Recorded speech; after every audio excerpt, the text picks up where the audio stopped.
Guys, 2021 is almost over, and it's time to upgrade your wallet. Our friends at Ridge are here to help you step up your pocket game. This incredible wallet is light, sleek, and industrial. It doesn't fold or awkwardly bulge out of your back pocket. Ridge wallets hold to 12 cards, plus all the cash you need. Choose from over 30 colors and styles, including carbon fiber and burnt titanium. It is the best wallet you can buy, and you don't just have to take my word for it because they have over 30,000 five-star reviews. I was skeptical at first, but once I tried it, I never went back to my old wallet, and I'm sure you're going to love it. But guys, there's no pressure. Test it out for 45 days. If you don't love it, send it back, get a full refund.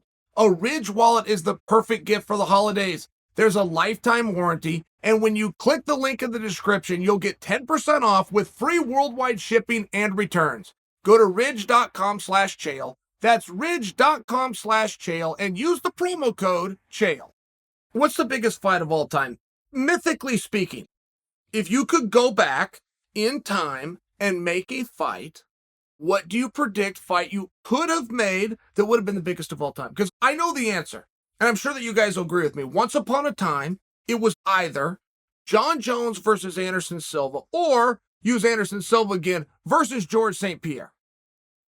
If you could have made those fights at a specific time in history, roughly 2011, 2012, whatever that did would to this day hold the record for biggest fights. And we see this in boxing too.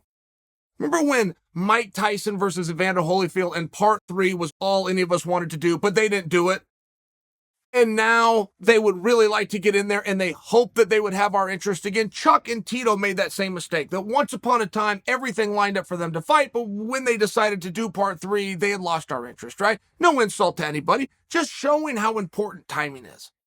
There was a talk, right, new fans coming to the sport. There was a talk when one of the super fights was Dominic Cruz versus Demetrius Johnson, and we had so many people that wanted to see that, but they were new fans. I was an older fan, and I would have to remind those people, Dominic Cruz did fight Demetrius Johnson. Nobody knew.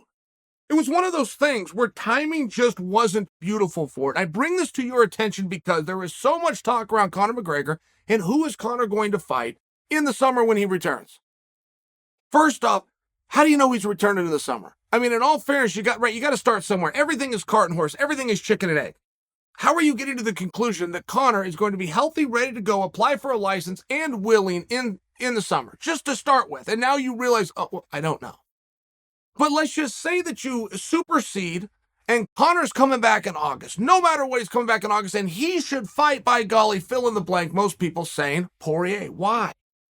Why and how were you getting to that conclusion? And is that something that you really want to be locked into? Do you want to have a fight announced 8 months before it happens? Like, is there anything that would be enjoyable about that? And would you really want Dustin Poirier to get that nod, to show you part 4 to a movie that you've already seen 3 other times? Or would you rather keep hope alive that there is still a revolving door there and applicants are still willing to submit their best story? Put in your best story, and see what is the most interesting, right? One thing that happened with Floyd Mayweather that I always appreciated was that when Floyd would announce a fight, he would announce it exactly 5.5 weeks before he was in the ring. A training camp is 10 weeks, 8 to 12, right? A training camp.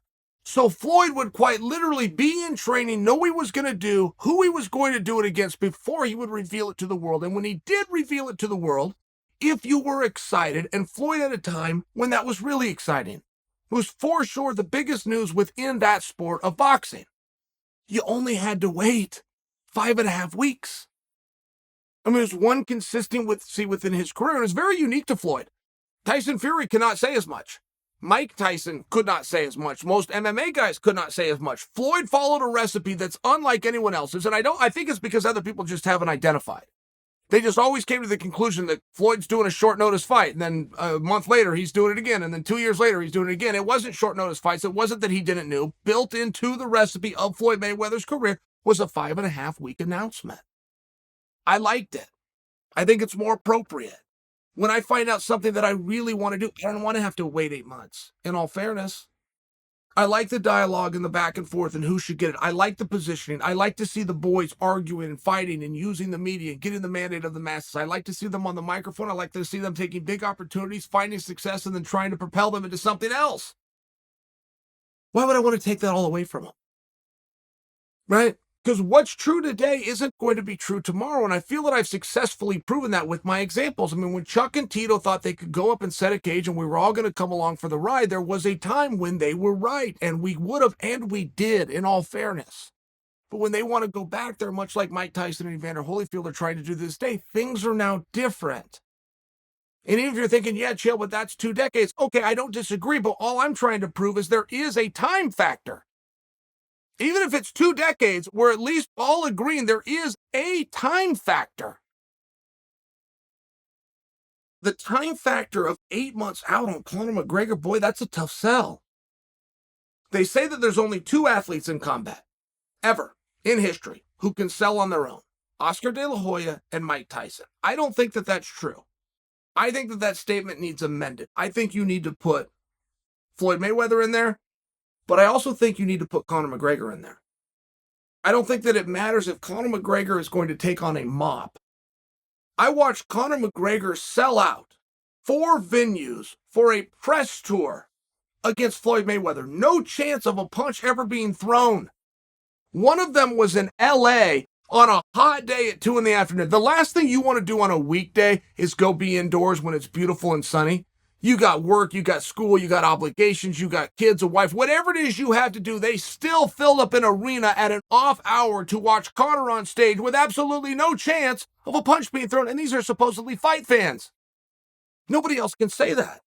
We have a very unique guy that offers something very unique, where the commodity is not just the performance. It's not just the punches and the kicks. He's got another skill. I think that the statement that the only ones who've ever sell on their own, Mike Tyson and Oscar De La Hoya, I do think that that was true. And then came Floyd around 2008. Floyd wasn't always Floyd. Don't forget that. Pretty boy Floyd couldn't draw money if he had a green crayon. Thank you, Colby Covington, for the quote. But Money Mayweather was a very big deal. I watched Mayweather fight, by example. 2005, I worked with the Oregon State Athletic Commission. Mayweather came out here. He headlined a Roy Jones card opposite Shambe Mitchell. Shambe was a former world champion.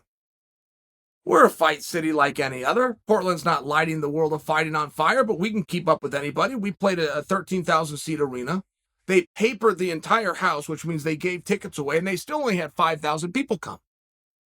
That was for Pretty Boy Floyd. That was 2005, just to put in perspective, because by 2008, Money Mayweather had arrived. They would have sold out that same venue, no problem. Wouldn't have had a single ticket to give away. Timing matters. So I do think you need to bring Floyd into that list, and I know you have to bring Conor onto it. I think that there's now 4 fighters who on their own can sell.